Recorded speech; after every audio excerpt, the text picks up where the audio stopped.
Muy bien, comenzamos con el capítulo 58 de Isaías. Como título tiene el verdadero ayuno. Vamos a ver cómo es el ayuno que el Señor realmente quiere. Y dice, clama a voz en cuello, no te detengas. Alza tu voz como trompeta y anuncia a mi pueblo su rebelión y a la casa de Jacob su pecado. Acá le está hablando a Isaías para que él, a voz en cuello, diga estas palabras que vamos a leer en el versículo 2. Que me buscan cada día y quieren saber mis caminos, como gente que hubiese hecho justicia y que no hubiese dejado la ley de su Dios. Me piden justos juicios y quieren acercarse a Dios. Acá vemos a Dios con un tono irónico, diciendo, ellos dicen que se quieren acercar a Dios, dicen que me buscan todos los días, hacen como si nada, como que están en mis caminos y hacen todo bien, hacen todo lo que tienen que hacer. Y dice, como gente que hubiese hecho justicia. Y no era una gente de esta manera, sino que era totalmente lo contrario. Pero en su apariencia aparentaban hacer todas las cosas bien y ayunar delante del Señor como algo que veían bueno, pero lo demás lo ignoraban. ¿Por qué dicen ayunamos y no hiciste caso? Humillamos nuestras almas y no te diste por entendido. He aquí que en el día de vuestro ayuno buscáis vuestro propio gusto y oprimís a todos vuestros trabajadores. He aquí que para contiendas y debates ayunáis y para herir con el puño inicuamente. No ayunéis como hoy para que vuestra voz sea oída en lo alto. Acá vemos cómo el Señor escuchaba al pueblo que le decía, nosotros ayunamos, pero no, vemos que no pasa nada. Y el Señor le dice, pero ¿por qué me preguntan? Si cuando tienen que ayunar, lo que realmente buscan es su propio bien, su propio bienestar, ni piensan en el prójimo, ni piensan en sus trabajadores, porque acá literalmente oprimían a los trabajadores y herían con el puño inicuamente, contendían, debatían, y el ayuno más que nada se trataba en eso, de debates, de contiendas, de comparaciones, y ellos creían que estaban bien delante de Dios solamente por ayunar, por no comer y por guardarse de esa tradición, que en sí es algo que el Señor pide, pero lo pide de una manera santa, y Él conoce la intención del corazón, sabe cuando ayunamos para decir que ayunamos y cuando realmente lo hacemos porque reconocemos que es necesario, y bueno, no ignorando las demás cosas que también el Señor pide. Dice, ¿es tal el ayuno que yo escogí, que de día el hombre aflija su alma, que incline su cabeza como junco y haga cama de silicio y de ceniza? ¿Llamarás esto ayuno y día agradable a Jehová?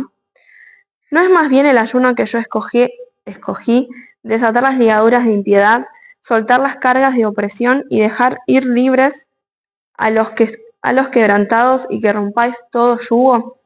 Acá vemos cómo el Señor compara dos realidades y también esto me hace acordar a los fariseos, que se acuerdan que Jesús los relataba como gente que ayunaba y que se mostraban todos demacrados y caminaban todos para mostrar que ayunaban, pero acá el Señor ya antes de que Jesús viniera al mundo les hablaba, ¿no? El Señor quiere que estemos afligidos, estemos así, caminando tristes, todos cargados, que nos mostremos enlutados. En realidad eso no es un verdadero ayuno. El Señor no quiere añadirnos más cargas ni que demostremos que estemos más cargados, sino al contrario.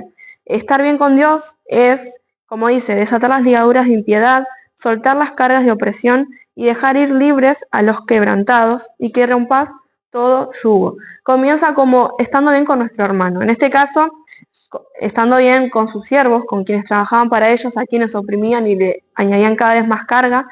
El Señor decía, el ayuno comienza por ahí, con sacar la carga, con tratar de estar bien y como también se hablaba, amar al prójimo y detener el mal que estamos haciendo. Ahí empieza lo que al Señor realmente le agrada que hagamos. Versículo 7 dice, no es que, hablando también del ayuno, no es que partas tu pan con el hambriento y a los pobres errantes albergues en casa, que cuando veas al desnudo lo cubras y no te escondas de tu hermano.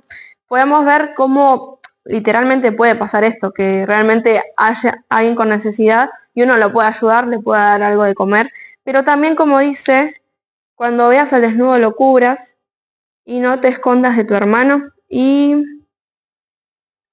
bueno, no, me confundí. Bueno, eso sí después. Bueno, hacemos una pausa ahí. Esto edítalo. Pero no, el versículo 7 habla de eso, de ver la necesidad en el otro y no hacernos los tontos ni los desentendidos y los que no sabemos qué pasó, no sabía que necesitabas, no sabía que estabas así, no escondernos del hermano. Y como dice, cuando veas al desnudo lo cubras, también hablando no de encubrir el pecado, pero sí realmente no exponerlo, sino ser un buen hermano, un buen hijo de Dios y tratar de colaborar en lo que se pueda. Entonces, y acá vemos la consecuencia de cuando entendemos lo que realmente hay que hacer. Nacerá tu luz como el alba, y tu salvación se dejará ver pronto, e irá tu justicia delante de ti, y la gloria de Jehová será tu retaguardia. Entonces invocarás, y te oirá Jehová, clamarás y dirá él, heme aquí. Si quitares de medio de ti el yugo, el dedo amenazador y el hablar vanidad. Acá vemos lo que el Señor está pidiendo.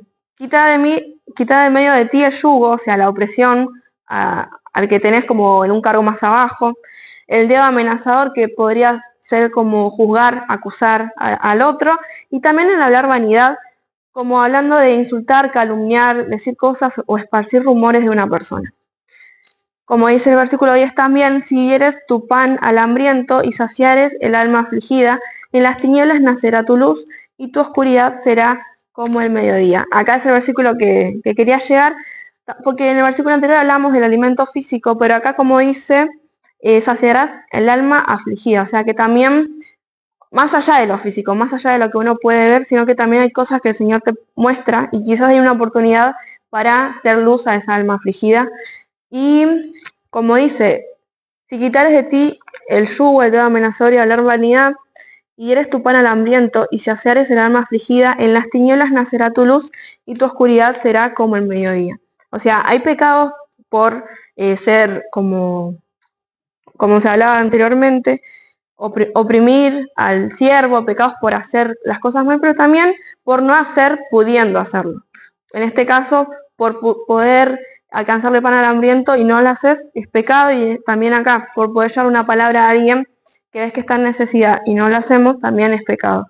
Y el Señor nos dice que si salimos de esa situación y lo hacemos, en las tinieblas nacerá tu luz y tu oscuridad será como el mediodía. También tenemos una promesa en el versículo 11 que dice, Jehová te pastoreará siempre, y en las sequías saciará tu alma. Dará vigor a tus huesos, y serás como huerto de riego, y como manantial de aguas, cuyas aguas nunca faltan.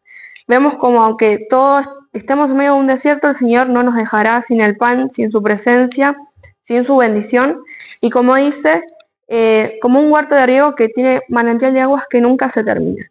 Los tuyos edificarán las ruinas antiguas, los cimientos de generación y generación levantarás, y serás llamado reparador de portillos, restaurador de calzadas para habitar. Y vemos cómo habla de las generaciones y de los cimientos, las cosas que por mucho tiempo estuvieron destruidas, y quizás la generación que venía seguía viviendo en esa destrucción. Lo podemos ver quizás también literalmente en los hogares, una destrucción en un matrimonio que se traslada y se traslada, pero el Señor, como dice, los tuyos edificarán las ruinas antiguas. Va a haber como una diferencia entre lo que era antes y lo que es después de esa generación. Bien, y ahora el versículo 13 habla un poco acerca del día de reposo, que es más o menos nuestra hermana Romina nos comentaba, y dice, la observancia del día de reposo. Si retrajeres del día de reposo tu pie, de hacer tu voluntad en mi día santo, y lo llamares delicia, santo, glorioso de Jehová, y lo venerares, no andando en tus propios caminos, ni buscando tu voluntad, ni hablando tus propias palabras, entonces te deleitarás en Jehová, y yo haré subir sobre las alturas de la tierra, y te daré a comer la heredad de Jacob tu padre, porque la boca de Jehová lo ha hablado. Como decía Romy, nosotros no tenemos como ley el día de reposo, pero sí lo podemos experimentar continuamente, el reposo en el Señor. Y como dice acá, si desde cuando estamos en comunión con el Señor y descansando en Él, sacamos nuestro pie, quiere decir que no nos metemos en hacer nuestra voluntad, en hablar nuestras propias palabras, nuestros propios caminos, y realmente tomemos eso como algo santo, como como una delicia, algo que nos gusta y algo que realmente le da gloria al Señor. Dice que entonces te deleitarás en Jehová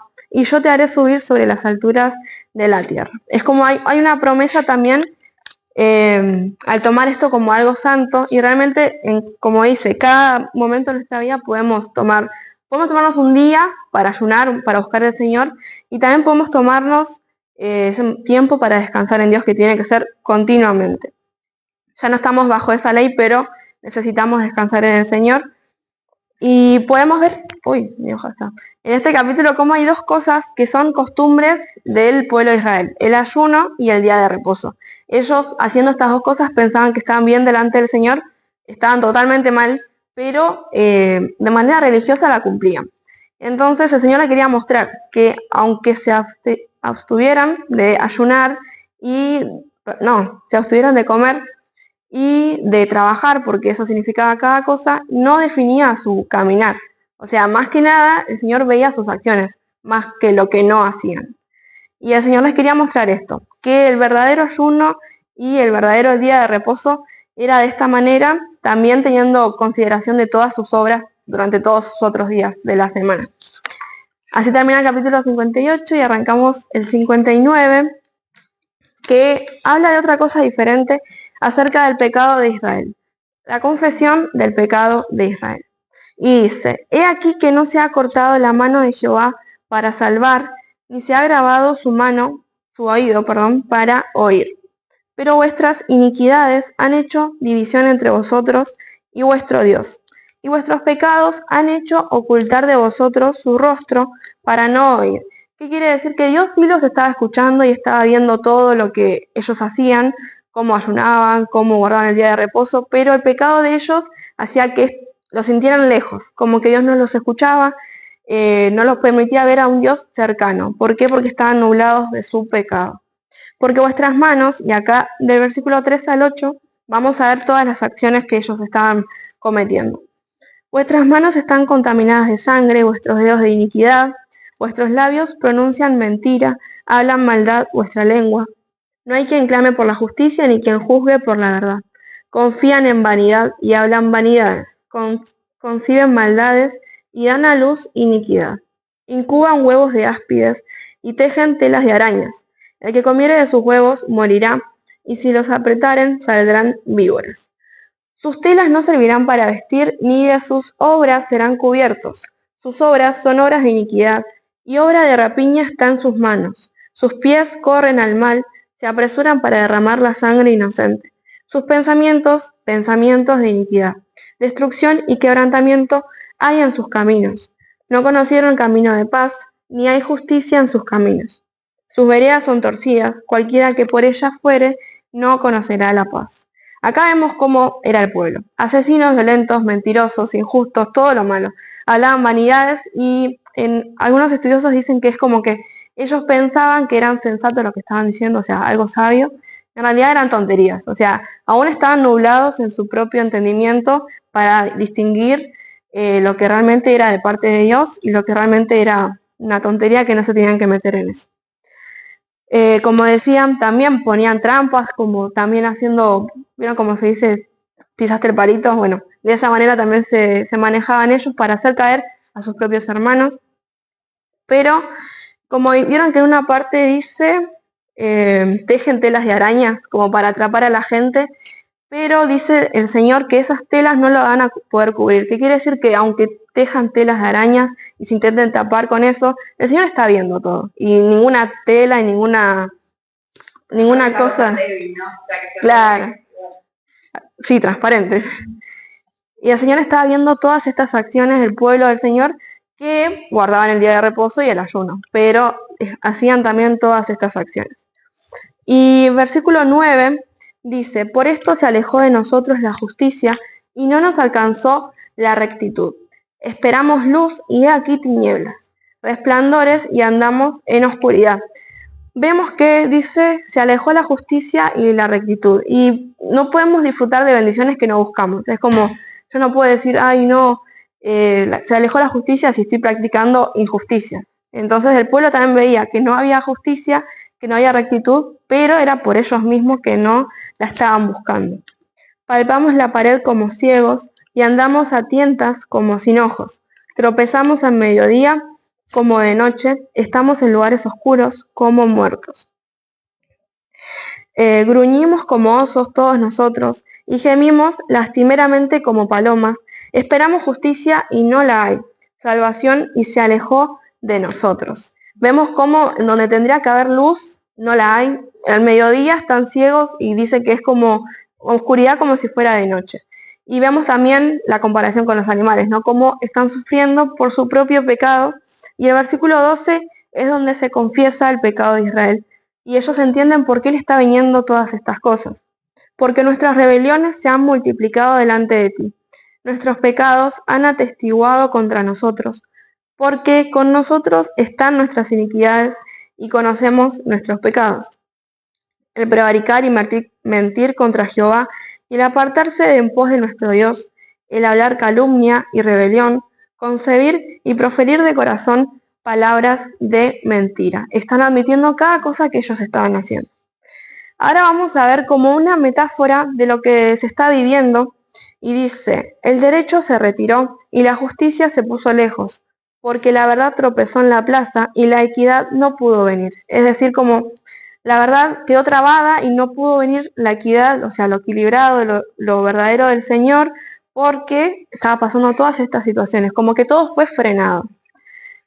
Y dice, y la verdad fue detenida, y el que apartó del mal fue puesto en prisión. Y lo vio Jehová y desagradó a sus ojos, porque pereció el derecho. Como dice acá, el que se apartó del mal fue puesto en prisión. O sea, vemos cómo pasa hoy en día también, que a lo malo llaman bueno, y al que quería hacer la verdad y al que se apartó de todas estas abominaciones que estaban haciendo, lo ponían en la cárcel. Cosas completamente locas, pero que estaban pasando. Y versículo 16, el Señor dice que ve que no había hombre y se maravilló que no hubiera quien se interpusiese, y lo salvó su brazo y le afirmó su misma justicia. El Señor ve esta realidad de que al realmente bueno, al que quiere hacer su voluntad, lo ponen en la cárcel, y también ve un pueblo que no se muestra como qué están haciendo, sino que le da igual. Y el Señor dice, bueno, voy a entrar en acción yo mismo. Pues de justicia se vistió como de una coraza, con yelmo de salvación en su cabeza, tomó ropas de venganza por vestidura y se cubrió de celo como de manto. Como para vindicación, como para retribuir con ira a sus enemigos y dar el pago a sus adversarios. El pago dará a los de la costa. Acá vemos cómo el Señor se presenta como un guerrero. Y también tiene referencias en Efesios, donde habla de la armadura del Señor. Vieron que dice, tomó la coraza, el yelmo de la salvación, ropas de venganza por vestidura. O sea, el Señor venía con todo a traer su justicia exactamente a este pueblo que estaba haciendo estas abominaciones. Y dice, versículo 19, y temerán desde el occidente el nombre de Jehová y desde el nacimiento del sol su gloria, porque vendrá el enemigo como río, mas el Espíritu de Jehová levantará bandera de victoria contra él. Y vemos cómo, aunque el enemigo venga como un río, que el río viene con fuerza y viene muchas veces destruyendo, haciendo caos y inundando, y muchas veces no queda casi nada, el Señor dice que lo va a impedir y va a levantar bandera de victoria, bandera contra él.